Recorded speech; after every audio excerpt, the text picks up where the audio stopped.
एक गांव में रामलाल नाम का एक रिटायर्ड व्यापारी रहा करता था।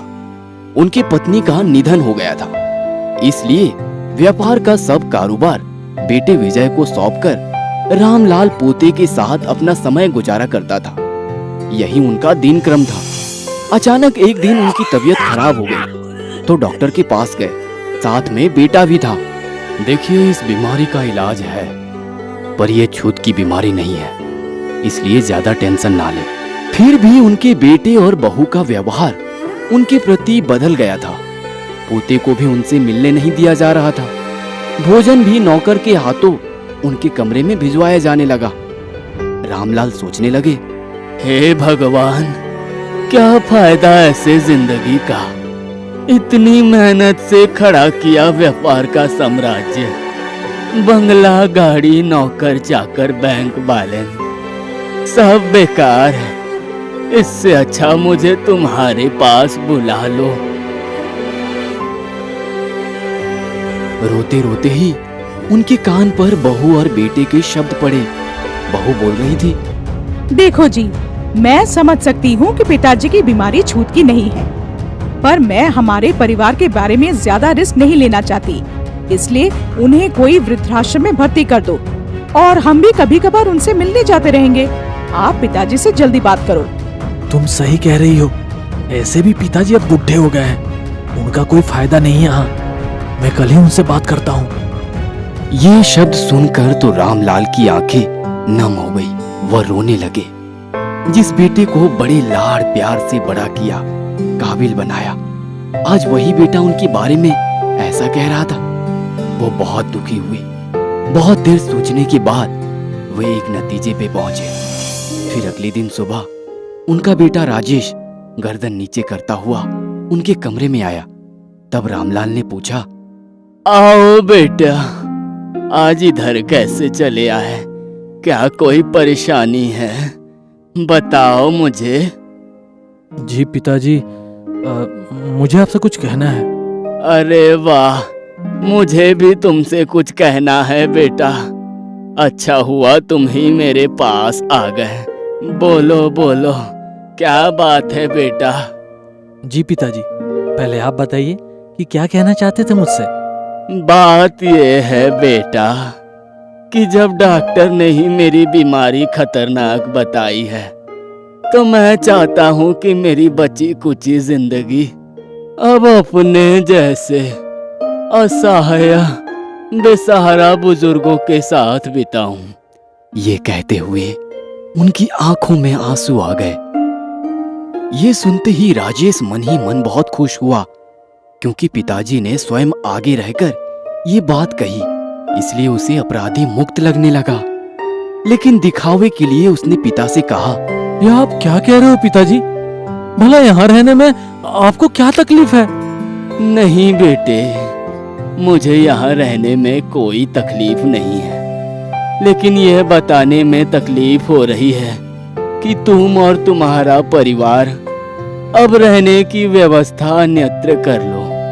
मैंने इस घर को वृद्धाश्रम बनाने का फैसला कर लिया है, ताकि अपनी बची हुई जिंदगी आराम से उन पीड़ितों के साथ बिता सको। अरे हाँ, तुम भी तो कुछ कहना चाहते थे ना? इसके बाद राजेश निशब्द हो गया।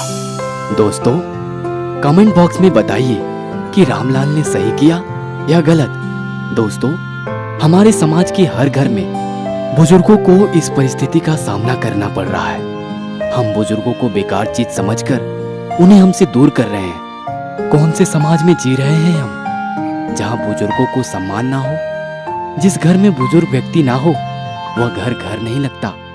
बुजुर्गों को कठिन परिस्थिति में छोड़कर आखिर हम क्या पाना चाहते हैं?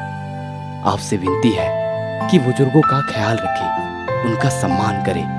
धन्यवाद। भोपाल नाम के एक शहर में रौनक अपने माता पिता के साथ रहता था। रौनक के पिता श्यामदास के पास ज्यादा पैसे नहीं थे, बस उनके पास उनके पुरखों की दी हुई एक पुरानी कोठी थी, जिसकी आज के समय में अच्छी कीमत थी। रौनक के पिता रौनक की हर ख्वाहिश को पूरी करने की कोशिश करते थे। उन्होंने रौनक को अच्छे कॉलेज से इंजीनियरिंग कराने के लिए लोगों से बड़ा कर्जा भी लिया था। यहाँ तक कि रौनक की माँ ने अपने दिल के दर्द के बारे में भी कभी किसी से कुछ नहीं कहा, ताकि रौनक पढ़ लिख सके। रौनक की माँ बोली, पता नहीं ये दिल का दर्द कब मेरी जान ले ले। बस एक बार मेरा बेटा काबिल हो जाए और उसकी शादी देख लूं, फिर कोई गम नहीं। रौनक मन लगाकर इंजीनियरिंग की पढ़ाई कर रहा था।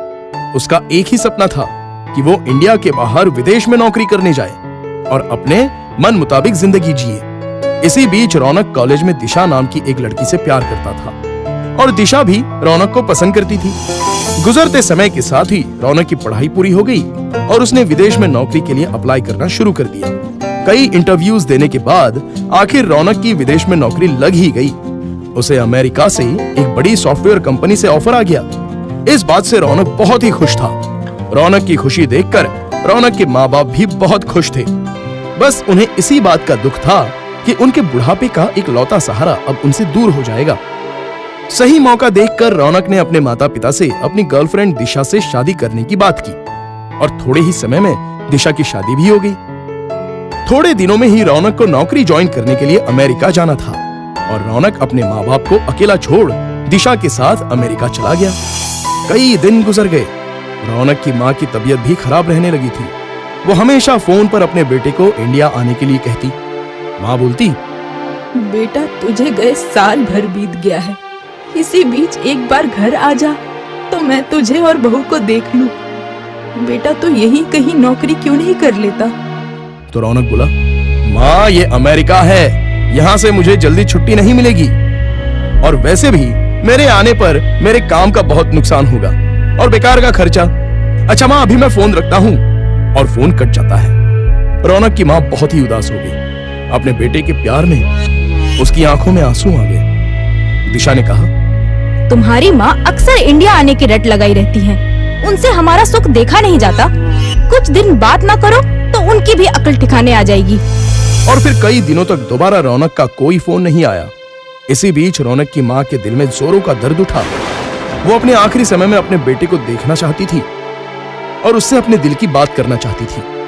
रौनक के पिताजी बार बार रौनक को फोन करते थे पर रौनक का फोन नहीं लगा और दिशा ने जानबूझकर बाबूजी का फोन नहीं उठाया। रौनक की माँ का देहांत हो गया। रौनक के पिताजी ने देहांत की खबर देने और अंतिम संस्कार के लिए रौनक की कंपनी में एक मेल भिजवाया। वो मेल भी रौनक को नहीं मिला। इसी बीच एक दिन कंपनी के काम से रौनक का इंडिया आना हुआ। रौनक ने खुशी से अपने बाबूजी को फोन किया और बोला, हेलो बाबूजी, मैं रौनक।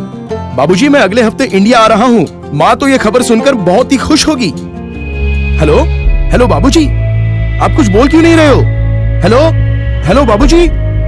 ये सुनकर रौनक के पिता की आंखों से अश्रुओं की धार बही जा रही थी। वो बोले, बेटा अब तेरी माँ कभी खुश नहीं होगी और अब वो तुझे कभी इंडिया आने के लिए भी नहीं कहेगी, क्योंकि अब वो इस दुनिया में नहीं रही। और बेटे अब तुझे इंडिया आने की भी कोई जरूरत नहीं है। ये खबर सुनकर रौनक की आंखों से आंसू बहने लगे। उसे अपनी भूल पर बहुत पछतावा हुआ कि काश उसने अपनी माँ की बात मान ली होती तो वो आखिरी बार अपनी माँ को देख पाता, पर अब बहुत देर हो चुकी थी। इसलिए दोस्तों, जिंदगी में सफल होने का ये मतलब नहीं कि आप अपने माँ बाप और उनके किए संघर्ष और त्याग को भूल जाएं, और जब तक आपको इस बात का एहसास हो तब तक बहुत ही देर हो जाए। एक बार की बात है, एक गांव में हरिया नाम का एक मूची उसके बेटे मोहन के साथ रहता था। हरिया बहुत ही मेहनती था। उसके पत्नी का एक बीमारी के चलते देहांत हो गया था। अब घर और उसके बेटे मोहन की परवरिश की सारी जिम्मेदारी अकेले हरिया पर आ चुकी थी। हरिया अपने बेटे मोहन की अच्छी परवरिश के लिए रात दिन मेहनत करता। हरिया के पड़ोस में एक बूढ़ी औरत अकेली रहती थी। हरिया ने एक दिन उस बूढ़ी औरत से कहा, माँ जी, क्या आप दिन में मोहन बेटे को संभाल लिया करेंगी जब मैं काम पर जाऊंगा? हाँ बेटा, मैं तुम्हारे बेटे को संभाल लूंगी। आखिर ये भी तो मेरे पोते जैसा ही है। तुम इसकी बिल्कुल फिक्र मत करना। मोहन पूरा दिन उस बूढ़ी दीदी के घर ही खेलता और रात में जब हरिया घर आता तो वो मोहन को खाना बनाकर खिलाता और लोरी सुनाकर सुला देता। कुछ सालों बाद हरिया ने काम में तरक्की कर ली और उसके घरेलू हालात ठीक हो गए। मोहन भी अब पढ़ लिख कर बड़ा हो चुका था और गांव के एक सेठ के यहाँ हिसाब किताब का काम देखने लगा। अब तो मोहन बड़ा हो चुका है और ठीक ठाक कमाने भी लगा है। अब उसकी शादी कर देनी चाहिए। मैं भी बूढ़ा होता जा रहा हूँ। हरिया ने अपने बेटे का रिश्ता पास के गांव के एक सेठ की बेटी से तय कर दिया और अपने मोहन की शादी करवा दी। जब मोहन की पत्नी अपने ससुराल में आई तो उसने धीरे धीरे अपने पति मोहन से कहकर हरिया के लिए कई चीजों पर रोक टोक लगाना शुरू कर दिया और हरिया अपने बेटे और बहू के सामने हमेशा चुप रह जाता। मोहन की शादी को कुछ साल बीते और एक दिन हरिया के घर में पोते की किलकारियां गूंजी। हरिया पोते के आते ही खुशी से पागल हो गया और उसने पूरे गांव में मिठाई बंटवाई। हरिया ने अपने पोते का नाम रखा सूरज। सूरज अपने दादा हरिया के बहुत करीब था और हमेशा उन्हीं के साथ खेलता। ये देख मोहन की पत्नी विमला को बहुत जलन होती। देखते ही देखते सूरज 8 साल का हो गया और वो स्कूल जाने लगा। एक दिन हरिया की तबीयत बहुत खराब हो गई और उसे जोरों की खांसी आने लगी। हरिया की खांसी रुकने का नाम ही नहीं ले रही थी। इससे उसकी बहू विमला को बहुत तकलीफ हो रही थी। शाम को जब मोहन काम से घर लौटा, बाबूजी को काफी दिनों से खांसी आ रही है। मुझे डर है कि कहीं हमारे बेटे सूरज को इनसे कोई बीमारी न लग जाए। मैं तो कहती हूँ कि हमें बाबूजी को बाहर आंगन में रहने के लिए बोल देना चाहिए। तुम सही कह रही हो। पिताजी की तो अब उम्र हो गई है, लेकिन सूरज तो अभी बच्चा है। अगर पिताजी की बीमारी का असर सूरज पर पड़ा तो उसकी पढ़ाई लिखाई का क्या होगा? वैसे भी सूरज पिताजी की बात ज्यादा और हमारी कम ही सुनता है। तुम फिक्र मत करो, मैं पिताजी से बात करता हूँ। तेज सर्दियों का मौसम था और मोहन ने अपने पिताजी से कहा, पिताजी आपकी तबीयत अब ठीक नहीं रहती है। हाँ बेटा, मैंने हकीम के पास जाकर दवाई तो ली थी, पर पता नहीं आराम क्यों नहीं हो रहा है। पिताजी अगर आप बुरा न माने तो मैं ये कह रहा था कि क्या आप बाहर आंगन में सो सकते हैं? सूरज अभी छोटा है तो कहीं उसे आपसे कोई बीमारी ना लग जाए, इसमें उसी की भलाई है। अपने बेटे की ये बात सुनकर हरिया की आंखों में पानी आ गया। हाँ बेटा, तुम ठीक कह रहे हो। आज से मैं बाहर आंगन में ही सो जाऊंगा। बस तुमसे एक गुजारिश है, ठंड बहुत है तो तुम मुझे सिर्फ एक कंबल दे देना ताकि इस ठंड में मेरी मौत ना हो जाए। जी पिताजी, ये भी कोई कहने वाली बात है। मोहन ने अपनी पत्नी से एक कंबल लाने को कहा और अपने पिता को कंबल दे दिया और लगे हाथ मोहन ने अपने पिता हरिया का बाकी जरूरत का सामान भी बाहर आंगन में ही रखवा दिया। दरवाजे की चौखट पर खड़ा सूरज अपने दादा की आंखें और उनका उदास चेहरा ध्यान से देख रहा था। बूढ़ा हरिया बाहर आंगन में जाकर कंबल ओढ़कर खांसता हुआ सो गया, लेकिन सूरज वहीं खड़ा अपने दादाजी को चुपचाप देखता रहा। थोड़ी ही देर बाद सूरज की माँ विमला सूरज के पास आकर बोली, बेटा तुम यहाँ ठंड में क्या कर रहे हो? अंदर चलो वरना तुम्हें ठंड लग जाएगी। माँ, मैं देख रहा था और यही सोच रहा था कि कल जब आप लोग भी बूढ़े हो जाओगे और बीमार पड़ जाओगे तो मुझे भी आप लोगों को इसी तरह कंबल देकर आंगन में सुलाना पड़ेगा ना। जैसे आज आप लोगों ने दादाजी के साथ किया है, ठीक वैसे मुझे भी आप लोगों के साथ करना होगा। विमला अपने बेटे सूरज की ये बात सुनकर हैरान रह गई और पास में खड़ा मोहन भी अपने बेटे की ये बात सुनकर सोच में पड़ गया। विमला और मोहन दोनों ये बातें अच्छे से समझ गए कि बच्चे जैसा देखते हैं वैसा ही सीखते हैं और उन दोनों को अपनी गलती का एहसास हो गया। मोहन को अपना बचपन और पिता का प्यार याद आ गया। बेटा, हम समझ गए कि हम गलत हैं। हमें दादाजी के साथ ऐसा नहीं करना चाहिए। अब वो आंगन में नहीं बल्कि हमारे साथ घर के अंदर सोएंगे और कल हम उन्हें डॉक्टर के पास भी लेकर जाएंगे जिससे वो जल्दी ठीक होकर तुम्हारे साथ खेल सकें। मोहन ने अपने पिताजी से नम आंखों से माफी मांगी और उन्हें घर के अंदर ले गया। अपने बेटे को उसकी गलती का एहसास होते देख हरिया की बूढ़ी आंखें भी नम हो गईं और अब मोहन और विमला ने पिताजी का अच्छे से इलाज करवाया और वो जल्दी ही ठीक हो गए और पूरा परिवार दोबारा वापस से खुशी खुशी एक साथ रहने लगा। इस कहानी से हमें ये सीख मिलती है कि हमें अपने माता पिता के साथ हमेशा अच्छा व्यवहार ही करना चाहिए, नहीं तो बड़े होकर कल हमारे बच्चे भी हमारे साथ वैसा ही बुरा व्यवहार करेंगे।